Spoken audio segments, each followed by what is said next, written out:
que Mas tem você o gosta do diagnóstico, Moro, não gosta? o diagnóstico correto da realidade. O que eu acho em relação ao discurso que o Sérgio Moro fez na sua cerimônia de filiação ao Podemos, e eu sempre faço a análise do discurso, das ações, a gente vai precisar ver ao longo da campanha.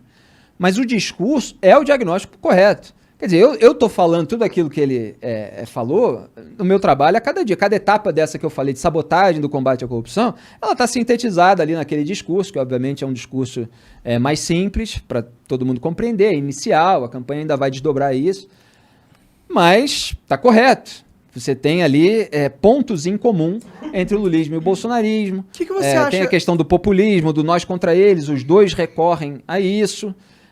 Você tem a questão dos privilégios, das mamatas, dos políticos, dessa sensação do povo de que não adianta, sabe?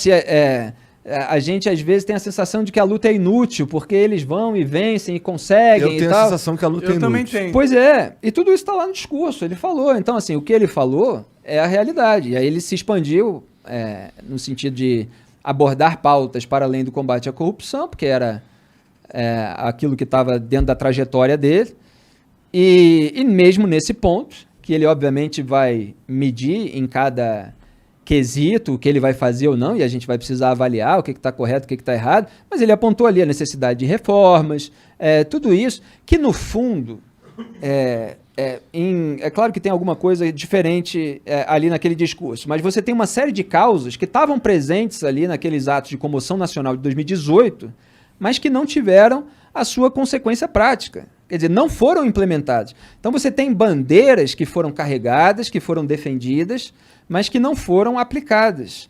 E é preciso resgatar isso. Não, eu entendo. Eu queria saber, porque eu sou leigo, entendeu? Então, existem muitas acusações que fazem sobre o Moro que eu não entendo exatamente... Deixa eu só fazer um parênteses Claro. antes da sua pergunta, porque assim, o Eduardo Leite vai disputar com o João Dória. Tá. Qualquer um deles pode fazer esse discurso. A questão vai fazer? Porque os tucanos geralmente... Aí tem o Aécio Neves, que é dessa turma da Frente Ampla pela Impunidade, entendeu? Eu tenho Tá lá mais sentimento- associado ao bolsonarismo. Tem O sentimento Ciro que o Dória Gomes tá falaria mais à qualquer esquerda. coisa que eu quisesse ouvir.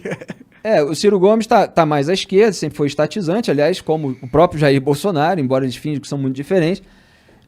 E ele aponta uma corrupção aqui, mas ao mesmo tempo tenta atacar ali, queria o apoio do PT e tal.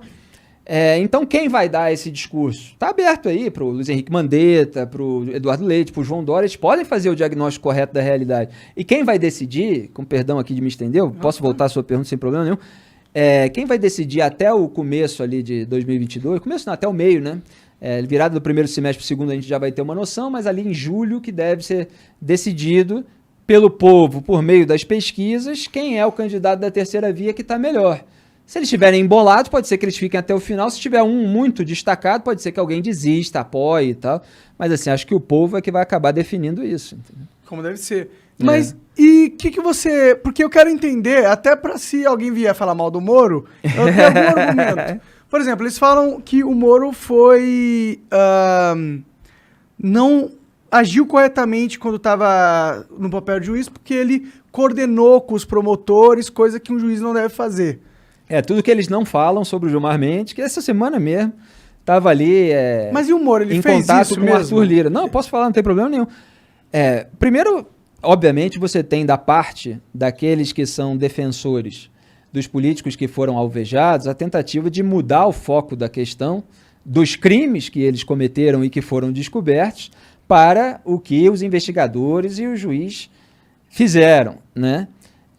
Então, é preciso deixar claro que você teve ali a reserva e a customização de imóveis, que eram mansões de veraneio na praia e no campo, para o Lula, por empreiteiras favorecidas no esquema de corrupção da Petrobras, que é o esquema de maior magnitude da história do país, que desviou bilhões de reais e que molhou a mão de políticos. Então, é a velha venda de favores e influência de quem está no controle do Estado brasileiro para quem é um empresário que está querendo ter um contrato público. Então, você me dá o contrato público aqui, que te paga a propina ali, e você tinha ali desnudado pela Lava Jato um esquema de arrecadação de propina em que políticos e partidos colocavam e mantinham pessoas ali em pontos estratégicos da Petrobras para arrecadar propina, né?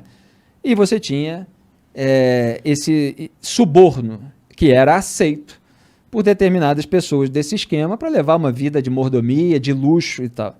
E que elas poderiam ter recusado se elas fossem moralmente elevadas como elas posam que são. Então, esses são crimes cujas provas foram encontradas, cujas provas foram coletadas e elas foram analisadas não só pelo juiz de primeira instância, como o Sérgio Moro e vários outros. Depois você teve no lugar dele Gabriela Hart, o Bonar, no Rio você tem Marcelo Bretas. Cada um, obviamente, é alvo de determinadas polêmicas, etc. E cada caso precisa ser analisado no seu caso. E você tem a parte de Brasília, que é sempre, geralmente mais branda, né? Porque Brasília é o túmulo do combate à corrupção. Opa! E aí você tem as mensagens que foram vazadas. Aí você tem, em primeiro lugar, no aspecto jurídico, você tem um problema, porque são provas ilícitas. Que podem ter sido adulteradas. Que podem ter sido adulteradas, ou seja, um conteúdo não autenticado, que ficou na mão de uma quadrilha de hackers durante meses, e depois foi congelado a partir de um momento em que você não é capaz de dizer se aquilo é realmente o conteúdo original. Então, juridicamente, isso é o nada. É uma nulidade jurídica para qualquer tribunal decente do planeta. Menos o STF. Não, aí é que entra um dado curioso, Monark, que o STF ele declarou a suspeição do Sérgio Moro e teve votos contrários, como do Luiz Edson Fachin, Luiz Roberto Barroso, altamente técnicos, citando outras decisões de tribunais internacionais e tal. Mas o que é mais curioso a respeito dessa história é que eles não formalizaram o uso das mensagens roubadas. Porque eles sabiam o problema que isso podia dar. E a repercussão negativa no ambiente jurídico, eventualmente até internacional, que poderia dar, embora o Lewandowski tenha falado no meio da... Lewandowski é eternamente Lula, né? E ele tenha falado, pode ser ilícita e tal, mas não foram amplamente divulgadas e não foram contestadas. Que juiz fala isso no meio de um julgamento no tribunal? Bizarro. Não, elas foram distribuídas aí, foram publicadas aí na internet. Você tá falando, deve ser verdade. Exatamente. E aí ele falou assim, não, são reforços argumentativos. Quer dizer, o sujeito não formalizou o uso daquelas mensagens, mas ele estava decidindo com base nelas, o que é usando por si só. Depois de toda uma campanha política, com os porta-vozes do lulismo aí na internet e tal, gente que possivelmente não publicaria determinado conteúdo roubado, não autenticado, se não fosse do interesse pessoal. O que realmente foi aí eles usaram outras coisas que foram decididas ao longo da investigação. Tipo o quê? Porque é o caso da condução coercitiva, né, que depois de Gilmar Mendes acabou com ela. Aí você junta a condução coercitiva aqui, você junta com uma outra decisão ali, você fala assim, olha quantas decisões contrárias. Ora, é o juiz que estava tomando as decisões a respeito de um caso de um investigado por aceitação de suborno. Então é óbvio que você tem decisões desfavoráveis ao réu que irritam o réu, que irritam a defesa. E condução coercitiva, isso é das coisas mais curiosas. Assim, as pessoas precisam ser muito cegas, voluntárias para ver. O Brasil tem condução coercitiva de vagabundo há décadas. Foi quando chegou lá no tubarão da polícia e falou assim, não pode conduzir coercitivamente. Pegar um ex-presidente. Olha só o desgaste. Eu tinha uma visão olha a imagem política. Na verdade, eu ouvi falar pra caralho sobre esse lance que essas conduções coercitivas, é assim que fala? É assim. Não seriam legais. Pra depoimento. Não é exatamente levar a força, é você levar para depor, mesmo que a pessoa não queira, né? Você fala força, assim, porra. Não é a força porque não necessariamente o sujeito vai lá e pega pelo cabelo, assim, olha, temos aqui uma condução coercitiva, precisamos levar você para depor. Que tá bom e tal, a polícia vai e acompanha. Se o cara recusar, ele vai ter que pegar. Exatamente, vai ter que pegar pela força. É a força. Exatamente, é isso. É só para deixar claro que não é a violência física necessariamente sendo usada. Mas claro. Isso é um dispositivo que poderia ter sido usado de fato? Poderia ter sido usado em vários casos. É que vários juízes estavam usando. Eles podem achar que a alegação não foi forte o suficiente, a argumentação para aquilo, mas eles nunca se importaram com isso. Era só porque era o tubarão da política. Mas você concorda que é meio... E aí você... É perigoso um pouco isso, porque, tipo... não dá pros fins justificarem os meios, tá ligado?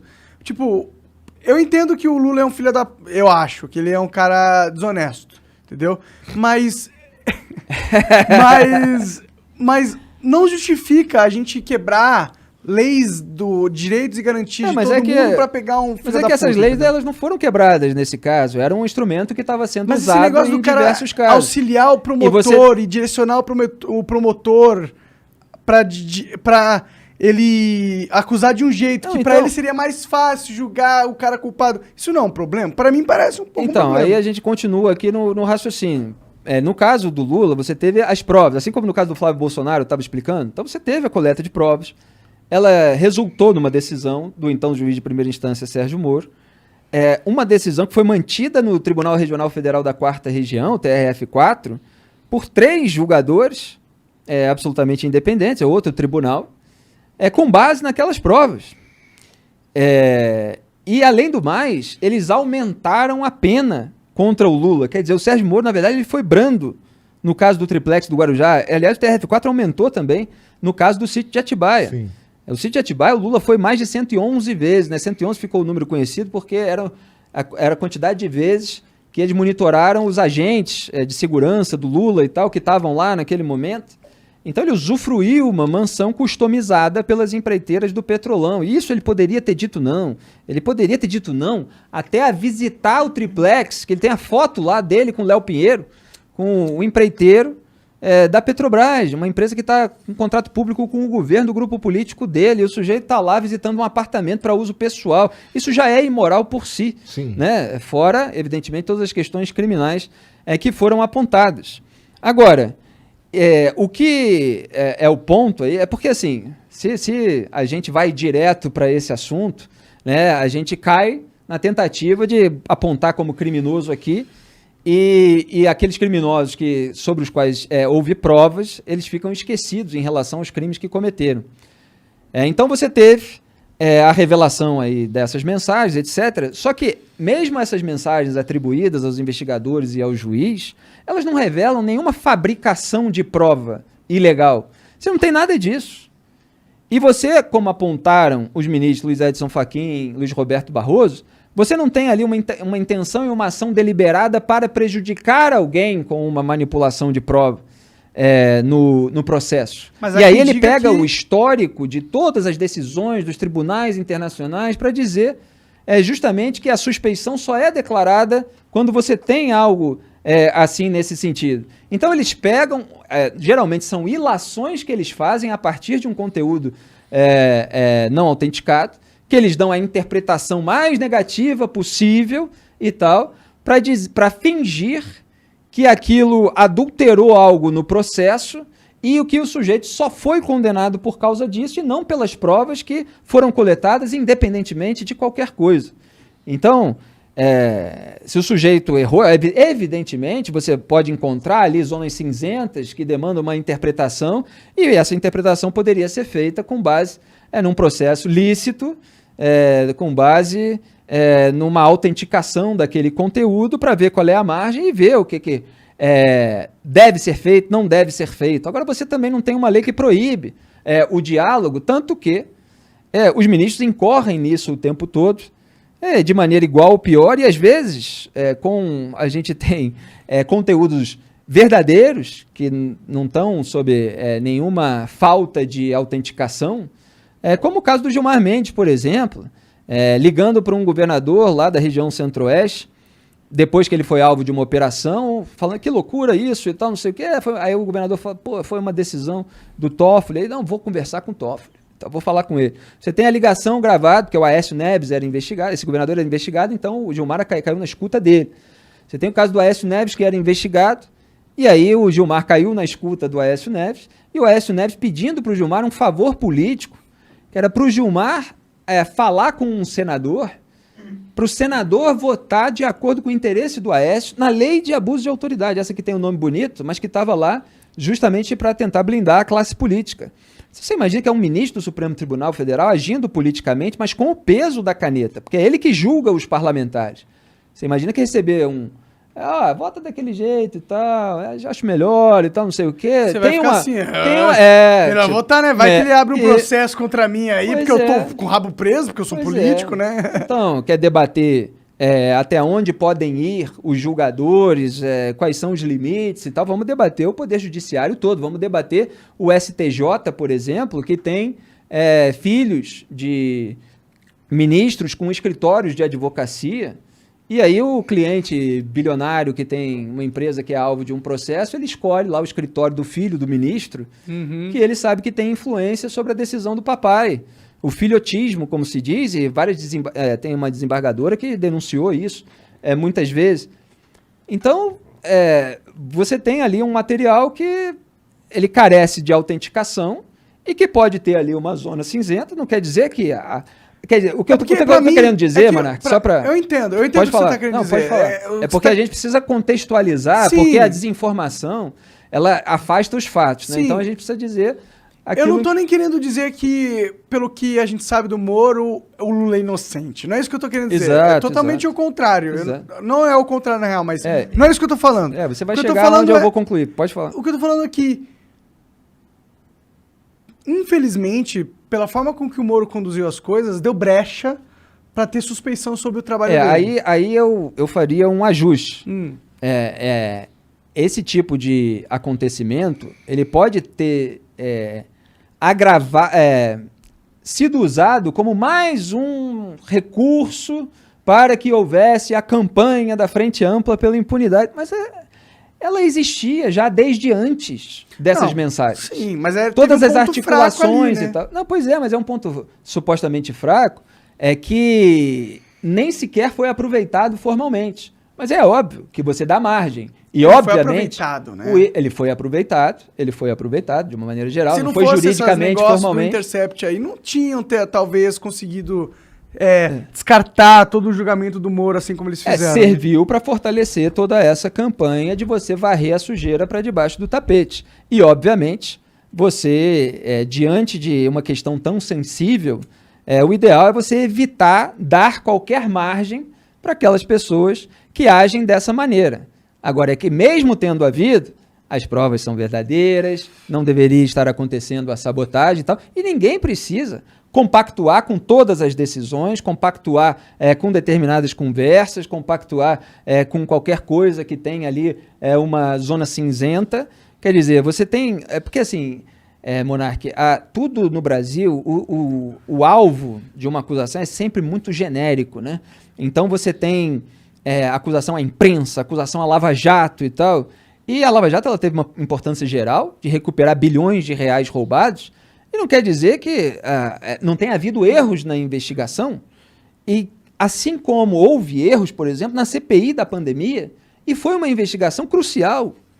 Porque, por exemplo, um contrato de 1 bilhão e 600 milhões de reais da Covaxin, ele foi cancelado por causa dos holofotes jogados sobre as irregularidades. Ia sair do erário, sair dos cofres públicos 1 bilhão e 600 milhões de reais, com 45 milhões de dólares, mais de 200 milhões de reais de pagamento antecipado para ser feito num paraíso fiscal, e sabe-se lá no bolso de quem, e é isso que uma investigação deveria apontar, iria parar esse dinheiro. Porque tinha empresas que não estavam no contrato inicial, e aí um servidor de carreira, que não é do grupo político, que se apoderou da máquina pública, foi colocando os seus apaniguados, ele falou, opa, eu não assino isso aqui.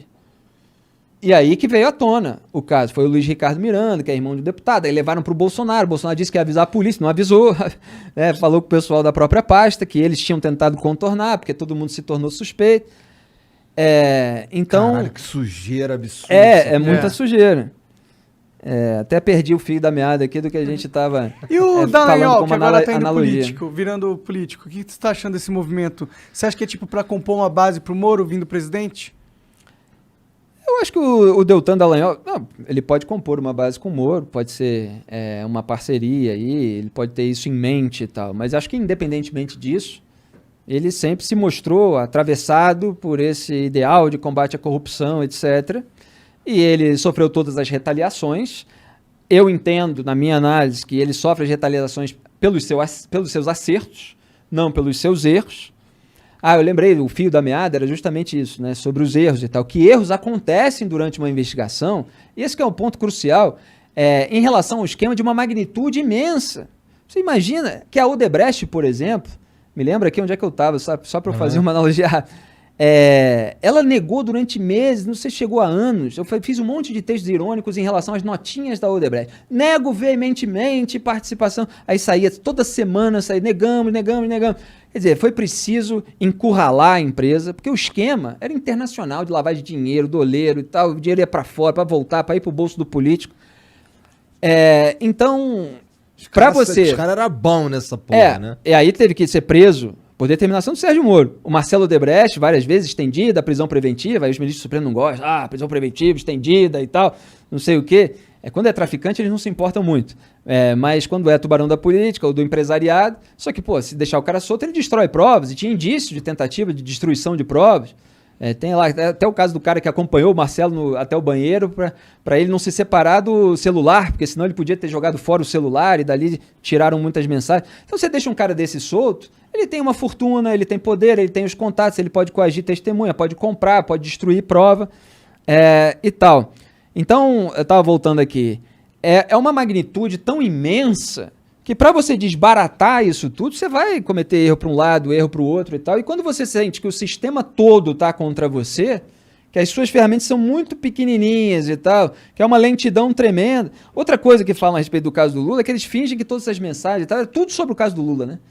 Quando na verdade você tem uma força-tarefa com 1000 processos e o cara estava lá pedindo esclarecimentos sobre questões processuais e tal, e nisso pode ter surgido conversa sobre questões que aí envolvem essa interpretação de até onde deve ir ou não. Agora, o Barroso chamou de pecadilhos no máximo, por exemplo. Falou, olha, eu fui advogado. Isso é a coisa mais comum do mundo do advogado, querer se reunir com o juiz, a parte e tal.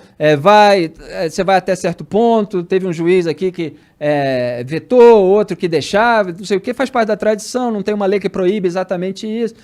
Enfim, você tem aí todas essas margens que, evidentemente, são usadas por todas as correntes, mas é isso, as provas estavam lá e os erros não fazem com que elas desapareçam. Não anulam as pessoas, né?